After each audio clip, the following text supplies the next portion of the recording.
ਸਤਿ ਸ਼੍ਰੀ ਅਕਾਲ। PNCN ਦੇਖ ਰਹੇ ਸਾਰੇ ਹੀ ਦਰਸ਼ਕਾਂ ਦਾ ਖਬਰਾਂ ਦੇ ਇਸ ਬੁਲੇਟਿਨ ਵਿੱਚ ਸਵਾਗਤ ਹੈ। ਬੁਲੇਟਿਨ ਦੀ ਸ਼ੁਰੂਆਤ ਕਰਾਂਗੇ ਹੈਡਲਾਈਨਸ ਦੇ ਨਾਲ। ਵੈਨਕੂਵਰ ਵਿੱਚ ਰੇਂਜ ਰੋਵਰ ਗੱਡੀ 'ਚ ਆ ਰਹੇ ਇੱਕ ਗੈਂਗਸਟਰ ਦੇ ਕੋਲੋਂ ਨਸ਼ਾ, ਕੈਸ਼ ਤੇ ਹੋਰ ਸਮਾਨ ਬਰਾਮਦ ਹੋਣ ਦੇ ਬਾਰੇ ਦੇਵਾਂਗੇ ਪੂਰੀ ਜਾਣਕਾਰੀ। ਤੇ ਬਰੈਂਪਟਨ ਵਿੱਚ ਕੱਲ ਜੋ ਗੋਲੀਆਂ ਚੱਲੀਆਂ ਸੀ ਉਸ ਮਾਮਲੇ ਵਿੱਚ ਵੀ ਆਈ ਹੈ ਅਪਡੇਟ, ਦੱਸਾਂਗੇ ਇਸ ਦੇ ਬਾਰੇ ਵੀ। ਹਾਈਵੇ 1 ਤੇ ਭਿਆਨਕ ਸੜਕ ਹਾਦਸਾ, ਟਰੱਕ ਪਲਟਿਆ। ਵਰਨਨ 'ਚ 2 ਸਾਲਾ ਬੱਚੇ ਦੀ ਜਾਨ ਜਾਣ ਦੇ ਮਾਮਲੇ ਨੂੰ ਪੁਲਿਸ ਨੇ ਦੱਸਿਆ ਸ਼ੱਕੀ, ਦੱਸਾਂਗੇ ਕੀ ਹੈ ਪੂਰਾ ਮਾਮਲਾ। ਬਰਨਬੀ ਵਿੱਚ ਸਟੋਰ 'ਚ ਮਾਸਕ ਤੋਂ ਬਿਨਾਂ ਆਏ ਗ੍ਰਾਹਕ ਦੇ ਵੱਲੋਂ ਹਿੰਸਾ, ਕਾਮੇ ਤੇ ਹੀ ਕੀਤਾ ਹਮਲਾ। ਟੋਰਾਂਟੋ ਦੇ ਇੰਟਰਨੈਸ਼ਨਲ ਏਅਰਪੋਰਟ ਤੇ ਮੋਡਰਨਾ ਟੀਕੇ ਦੀਆਂ ਪਹੁੰਚੀਆਂ ਡੋਜ਼ਜ਼, ਕੈਨੇਡਾ ਬਾਰਡਰ ਸਰਵਿਸਿਜ਼ ਤੋਂ ਅਧਿਕਾਰੀਆਂ ਨੇ ਕੀ ਹੋਰ ਦਿੱਤੀ ਜਾਣਕਾਰੀ, ਇਸ ਦੇ ਬਾਰੇ ਦੱਸਾਂਗੇ। ਕੈਨੇਡਾ ਵਿੱਚ ਟਰੈਵਲ ਨੂੰ ਲੈ ਕੇ ਤੇ ਇਮੀਗ੍ਰੇਸ਼ਨ ਵਿਭਾਗ ਦੇ ਵੱਲੋਂ ਜੋ ਜਾਣਕਾਰੀ ਦਿੱਤੀ ਗਈ ਹੈ ਉਸ ਦੇ ਬਾਰੇ ਦੱਸਾਂਗੇ ਕੀ ਹੈ ਅਪਡੇਟ। ਬ੍ਰਿਟਿਸ਼ ਕੋਲੰਬੀਆ ਦੇ ਵਿੱਚ ਸਿਹਤ ਹਦਾਇਤਾਂ ਹਟਾਉਣ ਦੇ ਪਲਾਨ ਦੇ ਬਾਰੇ ਦੱਸਿਆ ਜਾਵੇਗਾ ਤਾਂ ਓਨਟਾਰੀਓ ਵਿੱਚ ਕਿਵੇਂ ਹਟਾਈਆਂ ਜਾਣਗੀਆਂ ਹਦਾਇਤਾਂ, ਦੱਸਾਂਗੇ ਇਸ ਦੇ ਬਾਰੇ ਪੂਰੀ ਜਾਣਕਾਰੀ। ਇਸ ਨਾਲ ਹੁਣ ਖਬਰਾਂ ਦੀ ਸ਼ੁਰੂਆਤ ਕਰਦੇ ਹਾਂ। ਜਿਵੇਂ ਕਿ ਗੈਂਗਵਾਰ ਦੀਆਂ ਘਟਨਾਵਾਂ ਲੋਅਰ ਮੇਨਲੈਂਡ ਦੇ ਵਿੱਚ ਕਾਫੀ ਜ਼ਿਆਦਾ ਵਾਪਰ ਰਹੀਆਂ ਨੇ, ਗੋਲੀਆਂ ਚੱਲਣ ਦੇ ਮਾਮਲੇ ਸਾਹਮਣੇ ਆ ਰਹੇ ਨੇ ਤਾਂ ਪੁਲਿਸ ਅਧਿਕਾਰੀਆਂ ਦੇ ਵੱਲੋਂ ਸਖਤੀ ਕੀਤੇ ਜਾਣ ਦੀ ਗੱਲ ਵੀ ਕਹੀ ਜਾ ਰਹੀ ਹੈ, ਜਿਸ ਦੇ ਵਿੱਚ ਉਹਨਾਂ ਨੇ ਕਈ ਗੈਂਗਸਟਰਾਂ ਦੀਆਂ ਤਸਵੀਰਾਂ ਵੀ ਜਾਰੀ ਕੀਤੀਆਂ, ਜਿਸ ਦੇ ਵਿੱਚ ਕਈ ਪੰਜਾਬੀ ਵੀ ਮੌਜੂਦ ਸਨ। ਇਸ ਨਾਲ ਹੀ ਨਾਰਥ ਵੈਨਕੂਵਰ ਦੇ RCMP ਨੇ ਹੁਣ ਜਾਣਕਾਰੀ ਜਾਰੀ ਕੀਤੀ ਹੈ ਕਿ ਉਹਨਾਂ ਨੇ ਸਵੇਰੇ ਤੜਕੇ ਹੀ ਇੱਕ ਗੱਡੀ ਨੂੰ ਰੋਕਿਆ ਜਿਸ ਦੇ ਵਿੱਚ ਗੈਂਗਵਾਰ ਨਾਲ ਸੰਬੰਧਿਤ ਵਿਅਕਤੀ ਮੌਜੂਦ ਸੀ ਤੇ ਨਾਲ ਹੀ ਉਸ ਗੱਡੀ ਦੇ ਵਿੱਚੋਂ ਨਸ਼ਾ ਤੇ ਨਾਲ ਹੀ ਹਥਿਆਰ ਤੇ ਕੈਸ਼ ਬਰਾਮਦ ਹੋਇਆ। ਉੱਤਰੀ ਵੈਨਕੂਵਰ ਦੀ RCMP ਦੇ ਵੱਲੋਂ ਜਾਣਕਾਰੀ ਦਿੱਤੀ ਗਈ ਹੈ ਕਿ ਉਹਨਾਂ ਨੇ ਇੱਕ ਨਵੇਂ ਮਾਡਲ ਦੀ ਰੇਂਜ ਰੋਵਰ ਨੂੰ ਰੋਕ ਕੇ ਜਦੋਂ ਚੈਕਿੰਗ ਕੀਤੀ ਤਾਂ ਉਸ ਦੇ ਵਿੱਚੋਂ ਉਹਨਾਂ ਨੂੰ ਨਸ਼ਾ, ਕੈਸ਼ ਤੇ ਹਥਿਆਰ ਮਿਲਿਆ, ਜਿਸ ਦੇ ਬਾਰੇ ਪੁਲਿਸ ਨੇ ਜਾਣਕਾਰੀ ਦਿੱਤੀ ਕਿ ਮੰਗਲਵਾਰ ਨੂੰ ਸਵੇਰੇ 3 ਵਜੇ ਦੇ ਕਰੀਬ ਦਾ ਸਮਾਂ ਸੀ ਜਦੋਂ ਉਹਨਾਂ ਨੇ ਨਾਕਾ ਲਾਇਆ ਹੋਇਆ ਸੀ ਕੈਪੀਲਾਨੋ ਰੋਡ ਤੇ ਮੈਰੀਨ ਡਰਾਈਵ ਦੇ ਨੇੜੇ, ਜਿੱਥੇ ਕਿ ਚੈਕਿੰਗ ਕੀਤੀ ਜਾ ਰਹੀ ਸੀ ਕਿ ਕੋਈ ਵੀ ਵਿਅਕਤੀ ਸ਼ਰਾਬ ਪੀ ਕੇ ਗੱਡੀ ਨਾ ਚਲਾ ਰਿਹਾ ਹੋਵੇ। ਜਿਸ ਮੌਕੇ ਜਦੋਂ ਪੁਲਿਸ ਅਧਿਕਾਰੀਆਂ ਦੇ ਵੱਲੋਂ ਇੱਕ ਨਵੇਂ ਮਾਡਲ ਦੀ ਰੇਂਜ ਰੋਵਰ ਗੱਡੀ ਨੂੰ ਰੋਕਿਆ ਗਿਆ, ਜਿਸ ਦੀ ਤਸਵੀਰ ਵੀ ਪੁਲਿਸ ਨੇ ਸਾਂਝੀ ਕੀਤੀ ਹੈ, ਜਿਸ ਤੋਂ ਬਾਅਦ ਉਹਨਾਂ ਨੇ ਦੱਸਿਆ ਕਿ ਜਦੋਂ ਡਰਾਈਵਰ ਨੇ ਉਹਨਾਂ ਨਾਲ ਗੱਲਬਾਤ ਕਰਨ ਦੇ ਵਾਸਤੇ ਸ਼ੀਸ਼ਾ ਹੇਠਾਂ ਕੀਤਾ ਤਾਂ ਉਹਨਾਂ ਨੇ ਪਾਇਆ ਕਿ ਗੱਡੀ ਦੇ ਵਿੱਚ ਪਿੱਛੇ ਉਹ ਵਿਅਕਤੀ ਬੈਠਾ ਸੀ ਜੋ ਕਿ ਲੋਅਰ ਮੇਨਲੈਂਡ ਦੇ ਵਿੱਚ ਚੱਲ ਰਹੇ ਗੈਂਗਵਾਰ ਦੇ ਨਾਲ ਸੰਬੰਧਿਤ ਸੀ। ਤੇ ਉਸ ਤੋਂ ਬਾਅਦ ਪੁਲਿਸ ਦੇ ਵੱਲੋਂ ਪੂਰੀ ਗੱਡੀ ਦੀ ਛਾਣਬੀਣ ਕੀਤੀ ਗਈ, ਜਿਸ ਤੋਂ ਬਾਅਦ ਉਹਨਾਂ ਨੂੰ ਗੱਡੀ ਦੇ ਵਿੱਚੋਂ ਗੈਰ ਕਾਨੂੰਨੀ ਨਸ਼ਾ, ਚਾਕੂ ਤੇ ਨਾਲ ਹੀ ਕਾਫੀ ਕੈਸ਼ ਮਿਲਿਆ, ਜਿਸ ਦੇ ਬਾਰੇ ਪੁਲਿਸ ਨੇ ਕਿਹਾ ਕਿ ਇਹ ਸਮਾਨ ਉਹਨਾਂ ਨੇ ਜ਼ਬਤ ਕਰ ਲਿਆ, ਜਿਸ ਦੀ ਤਸਵੀਰ ਵੀ ਉਹਨਾਂ ਨੇ ਜਾਰੀ ਕੀਤੀ ਹੈ, ਜਿਨ੍ਹਾਂ ਨੇ ਕਿਹਾ ਕਿ ਇਸ ਦੇ ਵਿੱਚ ਹਜੇ ਕੋਈ ਮਾਮਲਾ ਦਰਜ ਨਹੀਂ ਕੀਤਾ ਗਿਆ ਹੈ। ਉਹਨਾਂ ਦੇ ਵੱਲੋਂ ਇਸ ਦੇ ਉੱਤੇ ਅੱਗੇ ਹੋਰ ਜਾਂਚ ਕੀਤੀ ਜਾ ਰਹੀ ਹੈ। ਇਸ ਦੇ ਨਾਲ ਹੀ ਹੁਣ ਅਗਲੀ ਖਬਰ ਦੇ ਵੱਲ ਰੁਖ ਕਰਾਂਗੇ। ਜਿਵੇਂ ਤੁਹਾਨੂੰ ਪਹਿਲਾਂ ਜਾਣਕਾਰੀ ਦਿੱਤੀ ਸੀ ਕਿ ਬਰੈਂਪਟਨ ਵਿੱਚ ਕੱਲ ਰਾਤ ਗੋਲੀਆਂ ਚੱਲਣ ਦੇ ਮਾਮਲੇ ਸਾਹਮਣੇ ਆਏ ਨੇ ਤੇ ਉਸ ਤੋਂ ਬਾਅਦ ਇੱਕ ਔਰਤ ਨੂੰ ਹਸਪਤਾਲ ਪਹੁੰਚਾਇਆ ਗਿਆ ਤੇ ਉਸ ਮਾਮਲੇ ਵਿੱਚ ਹੁਣ ਪੁਲਿਸ ਨੇ ਅਪਡੇਟ ਜਾਰੀ ਕੀਤੀ ਹੈ, ਜਿਸ ਦੇ ਵਿੱਚ ਪੁਲਿਸ ਨੇ ਕਿਹਾ ਕਿ ਉਸ ਘਰ ਦੀ ਬੈਲ ਵਜਾਈ ਪਹਿਲਾਂ 2 ਸ਼ੱਕੀ ਵਿਅਕਤੀਆਂ ਨੇ ਤੇ ਫਿਰ ਉਸ ਤੋਂ ਬਾਅਦ ਦਰਵਾਜ਼ਾ ਖੜਕਾਇਆ ਤੇ ਫਿਰ ਜੋ ਔਰਤ ਨੇ ਦਰਵਾਜ਼ਾ ਖੋਲ੍ਹਿਆ ਤਾਂ ਘਰ ਦੇ ਵਿੱਚ ਗੋਲੀਆਂ ਚਲਾਉਣੀਆਂ ਸ਼ੁਰੂ ਕਰ ਦਿੱਤੀਆਂ ਉਹਨਾਂ ਵਿਅਕਤੀਆਂ ਨੇ, ਜਿਸ ਤੋਂ ਬਾਅਦ ਇੱਕ ਗੋਲੀ ਹੈ ਜੋ ਉਹ ਛੂ ਕੇ ਨਿਕਲੀ ਉਸ 58 ਸਾਲਾ ਔਰਤ ਨੂੰ, ਜੋ ਕਿ ਜ਼ਖਮੀ ਹੋ ਗਈ, ਜਿਸ ਨੂੰ ਹਸਪਤਾਲ ਦੇ ਵਿੱਚ ਲਿਜਾਇਆ ਗਿਆ। ਉਸ ਔਰਤ ਦੀ ਉਮਰ ਕੱਲ 50 ਸਾਲ ਦੇ ਕਰੀਬ ਦੱਸੀ ਗਈ ਸੀ ਤੇ ਅੱਜ ਜੋ ਪੁਲਿਸ ਨੇ ਜਾਣਕਾਰੀ ਜਾਰੀ ਕੀਤੀ ਉਸ ਦੇ ਵਿੱਚ ਕਿਹਾ ਕਿ 58 ਸਾਲ ਦੀ ਉਹ ਔਰਤ ਸੀ। ਦਰਅਸਲ ਇਸ ਮਾਮਲੇ ਵਿੱਚ ਪੁਲਿਸ ਨੇ ਕਿਹਾ ਕਿ ਜੋ ਉਸ ਘਰ ਦੇ ਵਿੱਚ ਪਹਿਲਾਂ ਰਹਿ ਰਹੇ ਸਨ, ਹੋ ਸਕਦਾ ਹੈ ਕਿ ਉਹਨਾਂ ਨੂੰ ਨਿਸ਼ਾਨਾ ਧਾਰ ਕੇ ਇਹਨਾਂ 2 ਸ਼ੱਕੀ ਵਿਅਕਤੀਆਂ ਨੇ ਗੋਲੀਆਂ ਚਲਾਈਆਂ ਨੇ।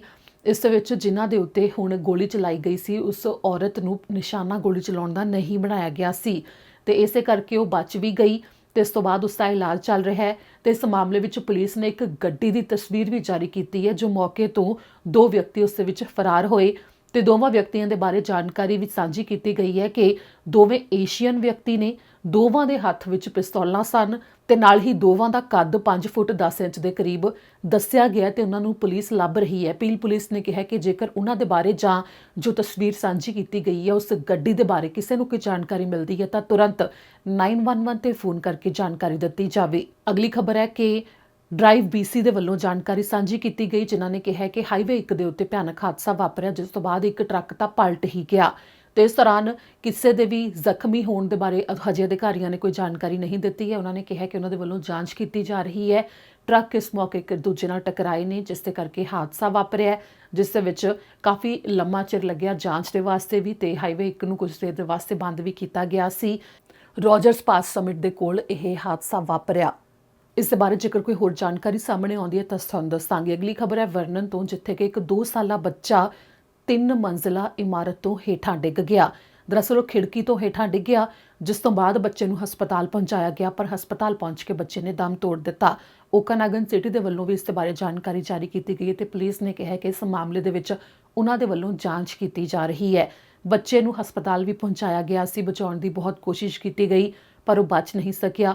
BC ਚਿਲਡਰਨ ਹਸਪਤਾਲ ਨੇ ਜੋ ਉਸ ਦੇ ਵਿੱਚ ਕਾਫੀ ਗਿਣਤੀ ਦੇ ਵਿੱਚ ਅਜਿਹੇ ਬੱਚੇ ਆਉਂਦੇ ਨੇ ਜਿਹੜੇ ਕਿ ਇਮਾਰਤ ਦੀ ਜੋ ਖਿੜਕੀ ਹੁੰਦੀ ਹੈ ਉਸ ਦੇ ਵਿੱਚੋਂ ਜਾਂ ਫਿਰ ਬਾਲਕਨੀ ਦੇ ਵਿੱਚੋਂ ਡਿੱਗਦੇ ਨੇ, ਜਿਸ ਦੇ ਬਾਰੇ ਪੁਲਿਸ ਅਧਿਕਾਰੀਆਂ ਦੇ ਵੱਲੋਂ ਮਾਪਿਆਂ ਨੂੰ ਬਾਰ-ਬਾਰ ਜਾਗਰੂਕ ਕੀਤਾ ਜਾਂਦਾ ਹੈ ਕਿ ਜਾਂ ਤਾਂ ਉਹਨਾਂ ਥਾਵਾਂ ਦੇ ਉੱਤੇ ਜਿਹੜੀਆਂ ਬੱਚਿਆਂ ਲਈ ਖਤਰਨਾਕ ਹੋ ਸਕਦੀਆਂ ਨੇ ਕੋਈ ਅਜਿਹੀ ਚੀਜ਼ ਲਗਾ ਦਿੱਤੀ ਜਾਵੇ ਕਿ ਉਹ ਉਸ ਥਾਂ ਨੂੰ ਪਾਰ ਨਾ ਕਰ ਸਕਣ, ਜਾਂ ਫਿਰ ਪੂਰਾ ਧਿਆਨ ਬੱਚੇ ਦੇ ਉੱਤੇ ਦਿੱਤਾ ਜਾਵੇ ਕਿ ਅਜਿਹਾ ਕੁਝ ਨਾ ਵਾਪਰੇ, ਕਿਉਂਕਿ 2 ਸਾਲਾ ਬੱਚੇ ਦੀ ਜਾਨ ਗਈ ਹੈ, ਜਿਸ ਦੇ ਬਾਰੇ ਪੁਲਿਸ ਅਧਿਕਾਰੀ ਤੇ ਨਾਲ ਹੀ ਓਕਾਨਾਗਨ ਸਿਟੀ ਦੇ ਵੱਲੋਂ ਦੁੱਖ ਦਾ ਪ੍ਰਗਟਾਵਾ ਕੀਤਾ ਗਿਆ, ਜਿਨ੍ਹਾਂ ਨੇ ਕਿਹਾ ਹੈ ਕਿ ਇਸ ਦੇ ਉੱਤੇ ਅੱਗੇ ਜਾਂਚ ਚੱਲੇਗੀ। ਇਸ ਦੇ ਨਾਲ ਹੀ ਹੁਣ ਅਗਲੀ ਖਬਰ ਦੇ ਵੱਲ ਰੁਖ ਕਰਦੇ ਹਾਂ। ਇਸ ਸਮੇਂ ਸਾਰਿਆਂ ਨੂੰ ਸਿਹਤ ਹਦਾਇਤਾਂ ਦੀ ਪਾਲਣਾ ਕਰਨ ਦੇ ਵਾਸਤੇ ਕਿਹਾ ਜਾ ਰਿਹਾ ਹੈ। ਵੱਖੋ ਵੱਖਰੀਆਂ ਥਾਵਾਂ ਦੇ ਉੱਤੇ ਜਦੋਂ ਉਹ ਜਾਂਦੇ ਨੇ ਤਾਂ ਉਹਨਾਂ ਨੂੰ ਮਾਸਕ ਪਾਉਣ ਲਈ ਕਿਹਾ ਜਾਂਦਾ ਹੈ, ਪਰ ਕੁਝ ਲੋਕਾਂ ਦੇ ਵੱਲੋਂ ਇਸ ਹਦਾਇਤ ਨੂੰ ਮੰਨਣ ਤੋਂ ਇਨਕਾਰ ਤਾਂ ਕੀਤਾ ਹੀ ਜਾਂਦਾ ਹੈ, ਸਗੋਂ ਜੇਕਰ ਉਹਨਾਂ ਨੂੰ ਮਾਸਕ ਪਾਉਣ ਲਈ ਕਿਹਾ ਜਾਵੇ ਤਾਂ ਉਹ ਹਿੰਸਕ ਰੂਪ ਧਾਰ ਲੈਂਦੇ ਨੇ। ਤੇ ਹੁਣ ਬਰਨਬੀ ਦੇ ਇੱਕ ਸਟੋਰ ਤੋਂ ਅਜਿਹਾ ਹੀ ਮਾਮਲਾ ਸਾਹਮਣੇ ਆਇਆ ਹੈ, ਜਿੱਥੇ ਕਿ ਗ੍ਰਾਹਕ ਨੇ ਹਿੰਸਕ ਰੂਪ ਧਾਰ ਲਿਆ ਤੇ ਸਟੋਰ ਦੇ ਕਾਮੇ ਦੇ ਉੱਤੇ ਹਮਲਾ ਕਰ ਦਿੱਤਾ।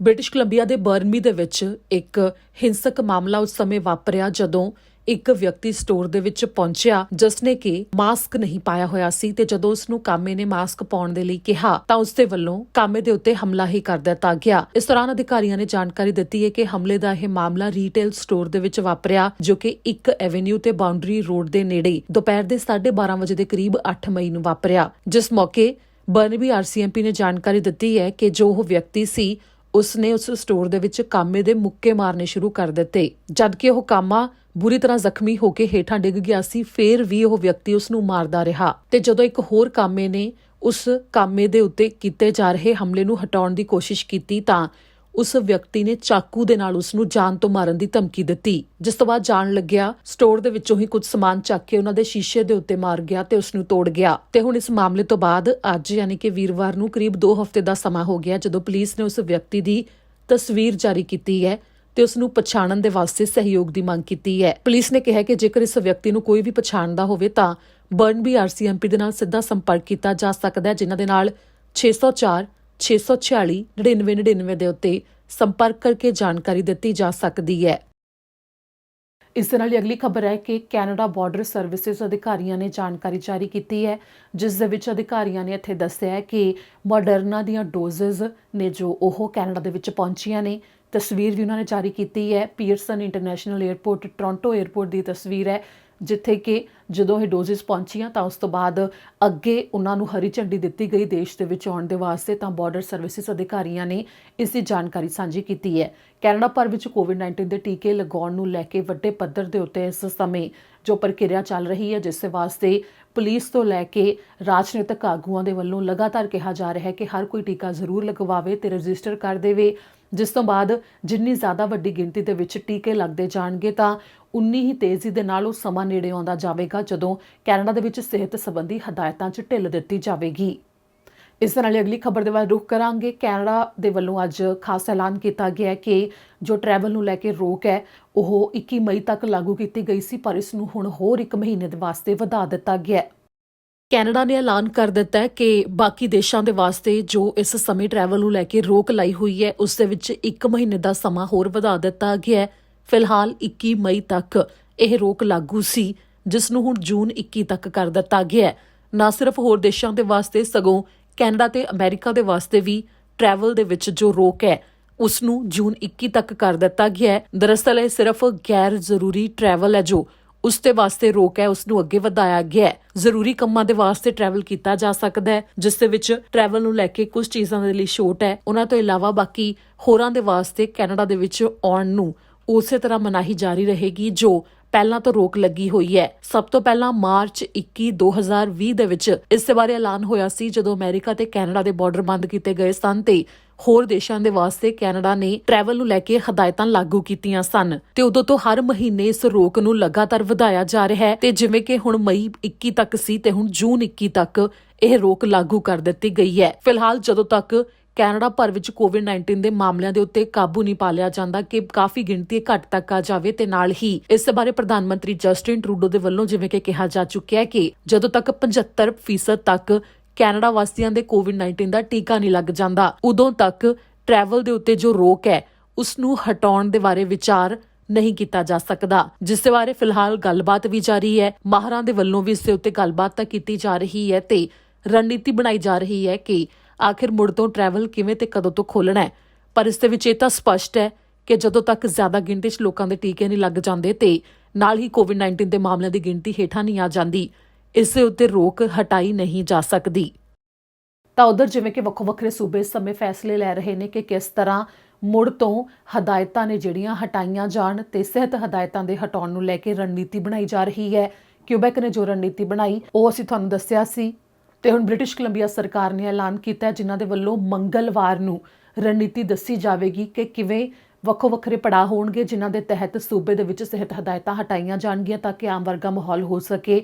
ਉਹ ਉਸ ਹਿਸਾਬ ਨਾਲ ਹੋਵੇਗਾ ਕਿ ਕੋਵਿਡ-19 ਦੇ ਮਾਮਲੇ ਵੀ ਜੋ ਰੋਜ਼ ਸਾਹਮਣੇ ਆ ਰਹੇ ਨੇ ਉਹ ਗਿਣਤੀ ਹੇਠਾਂ ਆ ਜਾਵੇ ਤੇ ਨਾਲ ਹੀ ਕੋਵਿਡ-19 ਦੇ ਟੀਕੇ ਨੇ ਜੋ ਵੱਡੀ ਗਿਣਤੀ ਬ੍ਰਿਟਿਸ਼ ਕੋਲੰਬੀਅਨਸ ਨੂੰ ਲੱਗ ਜਾਣ। ਤਾਂ ਇਸ ਦੇ ਨਾਲ ਹੀ ਓਨਟਾਰੀਓ ਵਾਸੀਆਂ ਦੇ ਵਾਸਤੇ ਤਾਂ ਓਨਟਾਰੀਓ ਸਰਕਾਰ ਨੇ ਇਹ ਐਲਾਨ ਕਰ ਵੀ ਦਿੱਤਾ ਹੈ।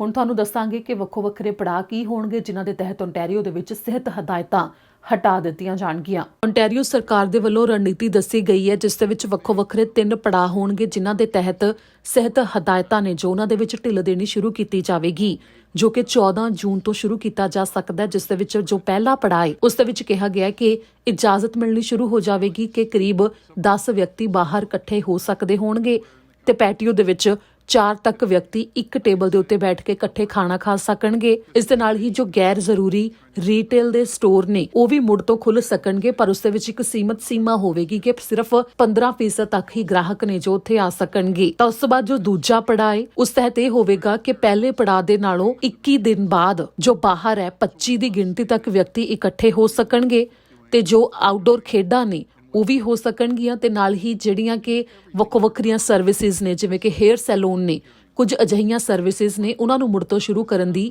ਇਜਾਜ਼ਤ ਮਿਲੇਗੀ।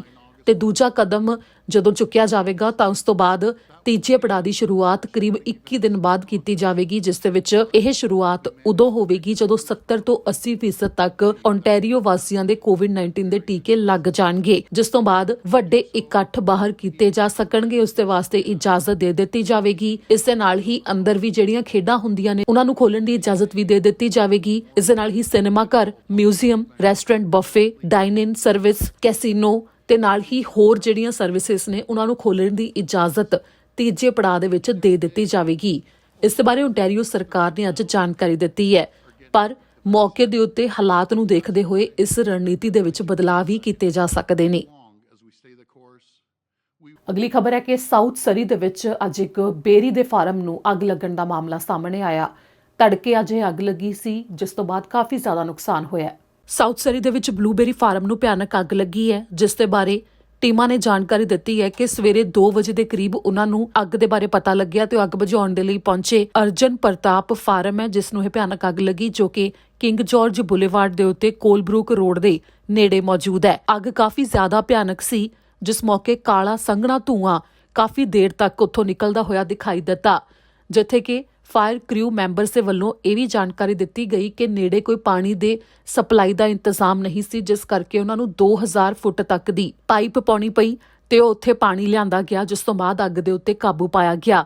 ਇਸ ਮੌਕੇ ਉੱਥੇ ਇੱਕ ਘਰ ਵੀ ਸੀ ਜਿਸ ਦੇ ਵਿੱਚ ਕਿਰਾਏ ਦੇ ਉੱਤੇ 2 ਵਿਅਕਤੀ ਰਹਿ ਰਹੇ ਸਨ ਤੇ ਅੱਗ ਦੇ ਕਰਕੇ ਉਹਨਾਂ ਦਾ ਕੋਈ ਨੁਕਸਾਨ ਨਹੀਂ ਹੋਇਆ, ਉਹ ਸੁਰੱਖਿਅਤ ਬਾਹਰ ਆ ਗਏ। ਘਰ ਦਾ ਅੱਗ ਦੇ ਕਰਕੇ ਜ਼ਿਆਦਾ ਨੁਕਸਾਨ ਨਹੀਂ ਹੋਇਆ, ਪਰ ਜਿਵੇਂ ਕਿ ਉੱਥੇ ਅੱਗ ਕਾਫੀ ਭਿਆਨਕ ਲੱਗੀ ਸੀ ਤਾਂ ਬਿਜਲੀ ਦੀ ਸਪਲਾਈ ਉੱਥੇ ਕੱਟਣੀ ਪਈ ਹੈ, ਜਿਸ ਦੇ ਕਰਕੇ ਉਹ ਹੁਣ ਕਈ ਦਿਨ ਦੇ ਵਾਸਤੇ ਉਸ ਘਰ ਦੇ ਵਿੱਚ ਰਹਿਣ ਦੇ ਲਈ ਵਾਪਸ ਨਹੀਂ ਆ ਸਕਦੇ। ਇਸ ਮੌਕੇ ਜਿਸ ਫਾਰਮ ਨੂੰ ਅੱਗ ਲੱਗੀ ਹੈ ਉਸ ਦੇ ਵਿੱਚ 3 ਛੋਟੀਆਂ ਇਮਾਰਤਾਂ ਤੇ ਇੱਕ ਬਾਰਨ ਸੀ ਜੋ ਪੂਰੀ ਤਰ੍ਹਾਂ ਸੜ ਕੇ ਸੁਆਹ ਹੋ ਗਏ। ਅੱਗ ਲੱਗਣ ਦਾ ਕਾਰਨ ਹਜੇ ਪਤਾ ਨਹੀਂ ਲੱਗ ਸਕਿਆ, ਜਿਸ ਦੇ ਬਾਰੇ ਸਰੀ ਫਾਇਰ ਸਰਵਿਸ ਤੋਂ ਅਧਿਕਾਰੀ ਦਾ ਕਹਿਣਾ ਹੈ ਕਿ ਉਹਨਾਂ ਦੇ ਵੱਲੋਂ ਜਾਂਚ ਕੀਤੀ ਜਾ ਰਹੀ ਹੈ ਤੇ ਜਾਂਚ ਤੋਂ ਬਾਅਦ ਹੀ ਇਸ ਦੇ ਬਾਰੇ ਕੁਝ ਦੱਸ ਸਕਣਗੇ, ਪਰ ਫਿਲਹਾਲ ਉਹਨਾਂ ਨੇ ਇਹ ਵੀ ਨਹੀਂ ਕਿਹਾ ਕਿ ਅੱਗ ਲੱਗਣ ਦਾ ਇਹ ਮਾਮਲਾ ਕੋਈ ਸ਼ੱਕੀ ਜਾਪ ਰਿਹਾ ਹੈ। ਅੱਗੇ ਹੈ ਕਿ ਅਚਨਚੇਤ ਹੀ ਅੱਜ ਇਮੀਗ੍ਰੇਸ਼ਨ ਵਿਭਾਗ ਨੇ ਇੱਕ ਐਕਸਪ੍ਰੈਸ ਐਂਟਰੀ ਦੇ ਤਹਿਤ ਡਰਾਅ ਕੱਢਿਆ, ਜਿਸ ਦੇ ਵਿੱਚ 1800 ਤੋਂ ਵੱਧ ਵਿਅਕਤੀਆਂ ਨੂੰ ਕੈਨੇਡਾ ਦੀ PR ਦੇ ਵਾਸਤੇ ਇਨਵੀਟੇਸ਼ਨ ਗਏ ਨੇ। ਅੱਜ ਯਾਨੀ ਕਿ 20 ਮਈ ਨੂੰ ਕੈਨੇਡਾ ਦੇ ਇਮੀਗ੍ਰੇਸ਼ਨ ਵਿਭਾਗ ਨੇ ਐਕਸਪ੍ਰੈਸ ਐਂਟਰੀ ਦਾ ਡਰਾਅ ਕੱਢਿਆ ਹੈ। ਇਹ ਕਾਫੀ ਅਚਨਚੇਤ ਡਰਾਅ ਕੱਢਿਆ ਗਿਆ ਹੈ, ਜਿਸ ਦੇ ਵਿੱਚ ਕਾਫੀ ਘੱਟ CRS ਸਕੋਰ ਵੀ ਰਿਹਾ ਹੈ। 397 ਤੱਕ ਹੀ CRS ਸਕੋਰ ਵਾਲੇ ਇਸ ਡਰਾਅ ਦੇ ਵਿੱਚ 1842 ਵਿਅਕਤੀਆਂ ਨੂੰ PR ਦੇ ਵਾਸਤੇ ਇਨਵੀਟੇਸ਼ਨ ਭੇਜੇ ਗਏ ਨੇ। ਇਹ ਡਰਾਅ ਵੀ ਕੈਨੇਡੀਅਨ ਐਕਸਪੀਰੀਅੰਸ ਕਲਾਸ ਵਾਲਿਆਂ ਵਾਸਤੇ ਨਿਕਲਿਆ ਹੈ। ਇਸ ਦੌਰਾਨ ਫਰਵਰੀ 13 ਨੂੰ ਜੋ ਘੱਟੋ-ਘੱਟ ਸਕੋਰ 75 ਤੱਕ ਰਿਹਾ ਸੀ, ਉਸ ਤੋਂ ਬਾਅਦ ਹੁਣ ਤੱਕ ਦਾ ਸਭ ਤੋਂ ਘੱਟ ਸਕੋਰ ਹੈ ਜੋ ਉਹ ਅੱਜ ਨਿਕਲੇ ਡਰਾਅ ਦੇ ਵਿੱਚ ਰਿਹਾ ਹੈ 397। ਇਸ ਮੌਕੇ ਜਾਣਕਾਰੀ ਦਿੱਤੀ ਗਈ ਹੈ ਕਿ ਜਿਨ੍ਹਾਂ ਨੇ ਆਪਣੀ ਐਕਸਪ੍ਰੈਸ ਐਂਟਰੀ ਦੇ ਵਿੱਚ ਫਾਈਲ ਅਪ੍ਰੈਲ 24 2021 ਤੋਂ ਪਹਿਲਾਂ ਲਗਾ ਦਿੱਤੀ ਸੀ, ਉਹਨਾਂ ਦੇ ਵਾਸਤੇ ਇਹ PR ਦੇ ਵਾਸਤੇ ਇਨਵੀਟੇਸ਼ਨ ਗਏ ਨੇ। ਕੁੱਲ 1842 ਵਿਅਕਤੀ ਨੇ ਜਿਨ੍ਹਾਂ ਨੂੰ PR ਦੇ ਲਈ ਹੁਣ ਇਨਵੀਟੇਸ਼ਨ ਗਏ ਨੇ। ਸਾਲ 2021 ਵਿੱਚ ਹੁਣ ਤੱਕ ਕੈਨੇਡਾ ਦਾ ਇਮੀਗ੍ਰੇਸ਼ਨ ਵਿਭਾਗ 68,317 ਕੈਂਡੀਡੇਟਸ ਨੂੰ PR ਦੇ ਵਾਸਤੇ ਇਨਵੀਟੇਸ਼ਨ ਭੇਜ ਚੁੱਕਿਆ ਹੈ। ਜਿਵੇਂ ਕਿ ਇਸ ਸਾਲ 4 ਲੱਖ ਤੋਂ ਵੱਧ ਵਿਅਕਤੀਆਂ ਨੂੰ ਪੱਕੇ ਕਰਨ ਦਾ ਟੀਚਾ ਹੈ, ਤਾਂ ਉਸ ਤਹਿਤ ਇਹ ਲਗਾਤਾਰ ਇਨਵੀਟੇਸ਼ਨ ਤਾਂ ਭੇਜੇ ਜਾ ਰਹੇ ਨੇ, ਪਰ ਫਿਲਹਾਲ ਸਿਰਫ ਇਮੀਗ੍ਰੇਸ਼ਨ ਨਾਲ ਸੰਬੰਧਿਤ ਜੋ ਇਨਵੀਟੇਸ਼ਨ ਵੀ ਨੇ ਤੇ ਜ਼ਿਆਦਾ ਤੇਜ਼ੀ ਦੇ ਨਾਲ ਕੰਮ ਵੀ ਹੈ, ਉਹ ਉਹਨਾਂ ਦਾ ਕੀਤਾ ਜਾ ਰਿਹਾ ਹੈ ਜੋ ਪਹਿਲਾਂ ਤੋਂ ਕੈਨੇਡਾ ਦੇ ਵਿੱਚ ਮੌਜੂਦ ਨੇ। ਹੁਣ ਤੱਕ ਸਿਰਫ 2 ਤਰ੍ਹਾਂ ਦੇ ਡਰਾਅ ਹੀ ਇਮੀਗ੍ਰੇਸ਼ਨ ਵਿਭਾਗ ਦੇ ਵੱਲੋਂ ਸਾਲ 2021 ਵਿੱਚ ਕੱਢੇ ਗਏ ਨੇ। ਪਹਿਲੇ CEC ਕਲਾਸ ਵਾਲਿਆਂ ਵਾਸਤੇ ਤੇ ਦੂਜੇ PNP ਡਰਾਅ, ਯਾਨੀ ਕਿ ਜਿਨ੍ਹਾਂ ਦੇ ਕੋਲ ਪ੍ਰੋਵਿੰਸ਼ੀਅਲ ਨੋਮੀਨੇਸ਼ਨ ਪ੍ਰੋਗਰਾਮ ਦੇ ਤਹਿਤ ਅਪਰੂਵਲ ਪਹਿਲਾਂ ਤੋਂ ਮੌਜੂਦ ਹੁੰਦਾ ਹੈ, ਜਾਂ ਫਿਰ ਉਹ ਜਿਨ੍ਹਾਂ ਦਾ ਕੈਨੇਡਾ ਵਿੱਚ ਕੰਮ ਕਰਨ ਦਾ ਅਨੁਭਵ ਹੈ, ਉਹਨਾਂ ਦੇ ਵਾਸਤੇ ਡਰਾਅ ਨਿਕਲੇ ਨੇ, ਜਿਸ ਵਾਸਤੇ PR ਦੇ ਲਈ ਇਨਵੀਟੇਸ਼ਨ ਗਏ ਨੇ ਤੇ ਉਹਨਾਂ ਦੀ ਪ੍ਰਕਿਰਿਆ ਅੱਗੇ ਚੱਲ ਰਹੀ ਹੈ। ਜਿਵੇਂ ਕਿ ਹੁਣ 1842 ਵਿਅਕਤੀਆਂ ਨੂੰ ਅੱਜ ਇਨਵੀਟੇਸ਼ਨ ਗਏ ਨੇ, ਤਾਂ ਇਮੀਗ੍ਰੇਸ਼ਨ ਵਿਭਾਗ ਦੇ ਵੱਲੋਂ ਦਿੱਤਾ ਗਿਆ ਸਮਾਂ ਹੋਵੇਗਾ ਉਹਨਾਂ ਦੇ ਕੋਲ ਕਿ ਆਪਣੀਆਂ ਫਾਈਲਾਂ ਨੂੰ ਉਹ ਜਮ੍ਹਾਂ ਕਰਵਾ ਸਕਦੇ ਨੇ PR ਦੇ ਵਾਸਤੇ। ਅੱਜ ਦੇ ਇਸ ਬੁਲੇਟਿਨ ਵਿੱਚ ਇੰਨਾ ਹੀ। ਮੈਨੂੰ ਦਿਓ ਇਜਾਜ਼ਤ। ਸਤਿ ਸ਼੍ਰੀ ਅਕਾਲ।